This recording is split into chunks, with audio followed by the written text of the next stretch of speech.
History remembers many fragmented German states. A key role in their unification was played by a country that no longer exists on today's political map, but without which modern Germany would not exist. This refers to Prussia, a nation that for centuries was at the center of Europe's historical events. The Baltic branch of the Indo-European language family began settling the region that would later be called Prussia in honor of one of its tribes even before the Great Migration. These tribes inhabited the lands of modern-day northern Poland, the Kaliningrad region of Russia, and parts of Lithuania. Early mentions of them appear in ancient sources such as the works of Tacitus, who referred to them as Iesti. The term Prussians appears later in chronicles around the 12th century. The exact origin of the word remains unclear, but it is likely a self-designation. These Baltic tribes remained independent for a long time despite their lands being subject to raids by Germanic and Slavic peoples. They did not form a full-fledged state as they lacked centralized governance or administrative institutions. The Prussians were a typical European tribe. They lived a settled lifestyle engaged in agriculture, animal husbandry, hunting, and fishing. They built wooden houses surrounded by ramparts or ditches to protect against attacks. Their economy was primarily based on grain cultivation, livestock farming, particularly horse breeding, and amber trade, a vital resource of the region. The tribal elders and military leaders wielded the most influence. The Prussians often formed alliances to defend their lands or to attack neighbors, but they lacked a centralized army or regular armed forces, making their territories vulnerable to more organized communities. Additionally, the Prussians used simple weapons such as spears, axes, and bows, and wore lightweight leather or fabric armor. The language of the Prussians belonged to the Baltic group and was closely related to modern Latvian and Lithuanian. Unfortunately, it eventually disappeared entirely due to the Germanization and assimilation of the region's population. Knowledge of Old Prussian has reached us through a few written records. Before their Christianization, the Prussians practiced paganism. One of their most significant deities was Perkunus, god of thunder and lightning, and Potrimpo, god of the seas and crops. They also revered sacred trees, springs, and stones. The Prussian priests were called Vaidevutas. The central site of their worship was the sacred grove of Romowe, where, according to legend, a shrine dedicated to the supreme god was located. The Prussians were constantly under pressure from their neighbors, the Slavs, Germans, and Lithuanians. During the early Middle Ages, they frequently raided neighboring lands and faced retaliatory attacks. At the beginning of the 9th century, a battle occurred in southern Natangia between the Prussians and the Masurian tribe. The Prussians emerged victorious and established the trade and craft center of Trousseau at the mouth of the Nogat River near modern-day Elblung. However, by the late 9th century, Trousseau was destroyed by the Vikings, and in the late 10th century, the lands of the Prussians were successfully invaded by the Rossi, led by Vladimir I Sviatoslavich and the Poles under Mieszko I. Vladimir I Sviatoslavich, seeking to strengthen Rus's influence in the northwest, conducted military campaigns in the Baltic region, possibly targeting Prussian lands among others. Simultaneously, Mieszko I, the ruler of Poland, began a policy of territorial expansion, which included the conquest of neighboring lands, particularly the pagan territories to the northeast of his domains. The Prussians themselves regularly raided their neighbors, particularly the Poles. Over the following centuries, they did not establish a centralized state, but became significantly better organized and through trade gained access to modern weaponry. Due to the forested terrain, the dispersed nature of the Prussians, and their decentralization, the Poles could neither negotiate with them effectively nor completely subdue them. This led to a pivotal event in the 13th century that drastically shaped the development of the entire region. In 1226, Polish Duke Conrad of Mazovia invited the Teutonic Order to combat the Prussians. The order initiated a long and brutal war against the Prussians. Conrad granted the order the lands of Chełmno between the Vistula and Drwęca rivers and promised further support. The choice of the Teutonic Order was driven by its reputation as a powerful military force. The Teutonic Order was established in the late 12th century during the Third Crusade. Initially, it focused on caring for wounded and sick pilgrims in the Holy Land. But over time it evolved into a military-religious organization similar to the Templars and Hospitallers. The order already had experience fighting against nomadic tribes in the Holy Land and Hungary. Since the Teutonic Knights were foreigners, Duke Conrad of Mazovia assumed that they would not establish deep roots in the region and would eventually become dependent on him. Nevertheless, he miscalculated. Thanks to the Golden Bull issued by Emperor Frederick II in the same year 1226, the Teutonic Order was granted sovereignty over the territories it conquered. This effectively allowed it to create its own state, which later became a significant threat to Polish lands and neighboring countries. The conquest of Prussia by the Teutonic Order lasted several decades.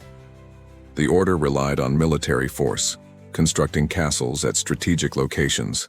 Early castles such as Thorn and Marienburg became centers of the order's administrative power. The Prussians fiercely resisted, employing guerrilla tactics and forming alliances with the Lithuanians, and even with eastern Pomerania, which had rebelled against the Teutonic Knights between 1242 and 1249. However, the Prussians were ultimately subdued by the mid-13th century. Despite this, they managed to organize the Great Prussian Uprising under the leadership of Hercus Monte. Having received an education in German lands, Hercus attempted to use his knowledge to organize resistance. Yet, his efforts proved insufficient against the powerful knightly order, and the uprising was ultimately crushed.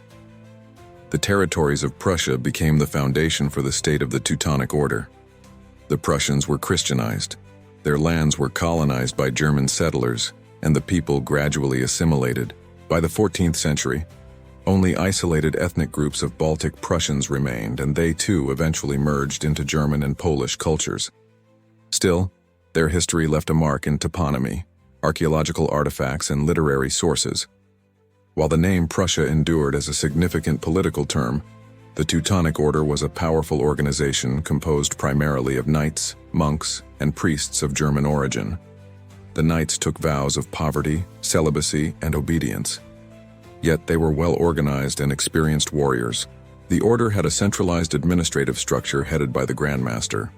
In addition to military activities, the order managed administrative and economic affairs in the conquered territories. They achieved victory on the battlefield due to their discipline, training, and modern weaponry. In this region, the knights pursued an aggressive expansionist policy that threatened the Kingdom of Poland, the Grand Duchy of Lithuania, and, to a lesser extent, Kievan Rus.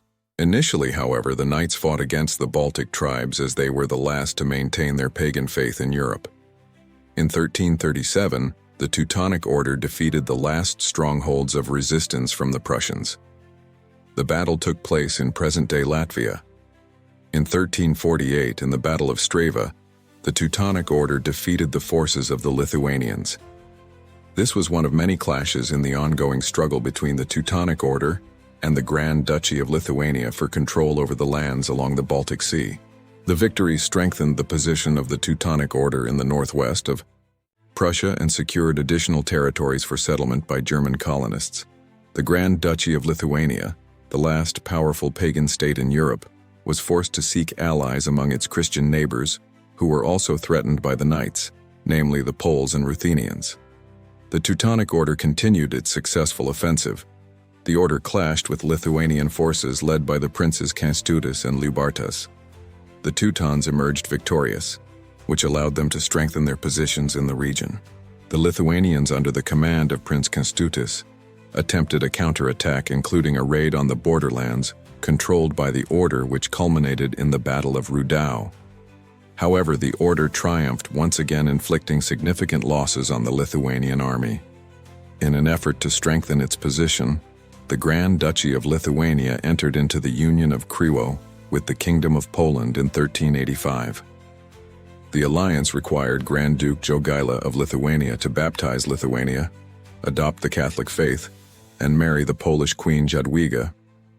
Though this did not stop the aggressive Teutonic Order, which sought to expand its territory and influence in the region. Many cities founded by the order remain major settlements to this day, such as Gdansk, Königsberg, and Elbing. The lands were colonized by settlers from German territories, and the cities and fortresses became fortified centers of the knights. The state of the Teutonic Order transformed into one of the most powerful entities in the Baltic Sea region. Numerous battles and skirmishes with neighbors culminated in the Great War of 1409 to 1411, which began with the rebellion in Samogitia, a disputed region on the border between Lithuania and the Teutonic Order. The outcome of this war, declared by the Teutonic Knights against Poland and Lithuania, would determine the future not only of the region, but of Eastern Europe as a whole. The climax of the conflict was the decisive Battle of Grunwald, fought on July 15, 1410. One of the largest and most significant battles of medieval Europe. The Battle of Grunwald saw two massive armies clash, each composed of troops from various countries and regions. The alliance between Poland and Lithuania assembled an army under the personal command of Polish King Władysław II Jagiełło and Grand Duke of Lithuania Vytautas. The combined forces numbered approximately 39,000 soldiers. The core of the army consisted of Polish, Lithuanian, and Rus units. They were also supported by the Czech, Tatar, Moldavian, and Hungarian mercenaries. The Polish army had around 20,000 heavily armored knights, while the Lithuanian forces included 10,000 light cavalry. The Teutonic Order, led by Grandmaster Ulrich von Jungingen, fielded an army of about 27,000 soldiers, including order knights, mercenaries from Western Europe, and levies from controlled territories. A victory for the order could have ensured further expansion and strengthened its power in the Baltic region. For Poland and Lithuania, the battle was a fight for survival and a desperate attempt to halt the order's aggression. The battle took place near the village of Grunwald in present-day Poland. The Allied army gathered on the morning of July 15th and took positions in the forests, which made it difficult for the order's forces to maneuver. The Teutonic Order army positioned itself in the open field awaiting an attack. The battle began when Ulrich von Jungingen sent his messengers to Jagiełło with two swords, challenging him to combat. Jagiełło initiated the attack. Vytautas' forces from the Grand Duchy of Lithuania and the Kingdom of Rus struck first on the right flank. The Teutons withstood this attack, and Vytautas resorted to a tactical trick. He feigned retreat to lure some of the Teutonic cavalry into an ambush. This diverted part of the order's forces, but did not break their positions. On the central and left flanks, Polish forces engaged in fierce combat with the heavy cavalry of the order. The Teutonic Knights advanced on Polish positions, but they were able to halt their progress. The situation for the Poles became critical, but Jagiełło wisely kept a reserve of Ukrainian and Tatar warriors. At the decisive moment, they attacked the Teutons from the right flank and delivered a devastating blow to the exposed positions of the order. Thanks to heavy cavalry, the Polish forces struck at the center, trapping the knights. Ulrich von Jungingen personally led the order's counterattack, but he was killed in battle. This shattered the morale of the Teutons, and their forces began to retreat. Most of the order's knights, including the command, were killed. The Lithuanian-Polish army pursued the fleeing enemy all the way to Marienburg. The castle was not captured due to a lack of resources and time. All the same, even without capturing the castle, the Battle of Grunwald became a decisive victory for the Polish-Lithuanian alliance. They dealt a crushing blow to the Teutonic Order, which never regained its former power. The war ended with the Peace of Thorn in 1411, under which the order lost part of its territories and paid a huge tribute. Poland and Lithuania strengthened their positions in Eastern Europe. Throughout the 15th century, the Teutonic Order continued to gradually lose control over its territories due to internal disputes, economic difficulties, and conflicts with neighboring states. One of the most significant stages in its later history was the Polish-Teutonic confrontation, which culminated in the 13 Years' War. The Prussian cities and nobility, dissatisfied with high taxes and the centralized policy of the order, sought support from Poland, which was once again able to finally defeat its old enemy. Under the Second Peace of Thorn in 1466, Prussia was divided. The western part, known as Royal Prussia, became part of the Kingdom of Poland as a crown duchy. It included the lands of Pomerania, Gdansk, Pomerelia, the areas around Gdansk, Torun and Elbląg, which developed as trade centers. This part of Prussia was granted some autonomy in governance, retaining its own laws, administration, and mint. The autonomy was advantageous for the Polish kings as it allowed them to avoid unnecessary conflicts with the local elites, mostly of German origin. Royal Prussia could elect its representatives to the Polish Sejm, but the Polish king retained the right to make final decisions on the most important matters. During these years, Gdańsk played a particularly important role, becoming the largest port of the Commonwealth and a key trading hub in the Baltic. The Duchy of Prussia, which occupied the eastern part of the former Teutonic Order's lands, remained under the control of the Teutonic Order, but acknowledged itself as a vassal of the Polish king. The position of the order in the Duchy of Prussia was difficult, due to the economic and political decline following the defeat in the war. Furthermore, the Teutonic Order faced internal contradictions and the challenges of the Reformation, which significantly influenced its situation at the beginning of the 16th century. As a result, in 1525, the last Grand Master Albert, who was a relative of the Polish king Sigismund I the Old, and also descended from the Brandenburg aristocrat Hohenzollern family, adopted Lutheranism and transformed the order's holdings into the secular Duchy of Prussia. Albert became the first Duke of Prussia, and the order itself effectively ceased to exist as a military religious organization. This act of secularization was confirmed in the Treaty of Krakow, in the same year under which the Duchy of Prussia remained a vassal of the Polish kingdom. Albert Hohenzollern worked actively on administrative reforms and the development of the duchy's economy, becoming one of the prominent political leaders of his time. After his death in 1568, the Duchy of Prussia passed under the rule of his son Albert Frederick, who suffered from a mental disorder. Upon his death in 1618, he left no male heirs. Still, he had a daughter Anna, who married the son of the Elector of Brandenburg, John Sigismund, from the Brandenburg branch of the House of Hohenzollern. Thus, this dynasty retained power in the Duchy of Prussia and managed to unite it with Brandenburg in a union. A rather peculiar situation emerged. The Duchy of Prussia was part of the Polish-Lithuanian Commonwealth, and its ruler had to be a vassal of the Polish crown. On the other hand, the electorate of Brandenburg and the House of Hohenzollern, which ruled it, were former vassals of the ruler of the Holy Roman Empire of the German nation, and were part of the political structure of that state. At the same time, both vassalages were quite conditional. The Holy Roman Empire was a decentralized state where the title of emperor was prestigious, but did not grant significant power over its vassals. In the Commonwealth, the monarchy was elective, and the rights of the nobility were exceptionally broad. Therefore, the complex vassal dependence did not lead to conflict. On the contrary, it was beneficial. Since the Duchy of Prussia was formerly a vassal territory of the Commonwealth, it did not participate actively in military actions during the 30 Years' War. Meanwhile, the electorate of Brandenburg actively supported other Protestant states, though it acted cautiously in the early stages. The Hohenzollerns sought to strengthen their position in the empire. In 1640, power in Brandenburg and Prussia passed to the talented Frederick William Hohenzollern, known as the Great Elector. His active actions and support for Sweden and France allowed Brandenburg to gain significant benefits after the 30 Years' War. Frederick William became the Duke of Magdeburg, Prince of Halberstadt, and Prince of Minden. Frederick William actively developed the army, which became one of the strongest in Europe. He reformed the armed forces, making them regular and introducing a strict military regime. This period was marked by the creation of a strong bureaucratic system that ensured the centralization of governance and efficient tax collection, which enabled the financing of military campaigns.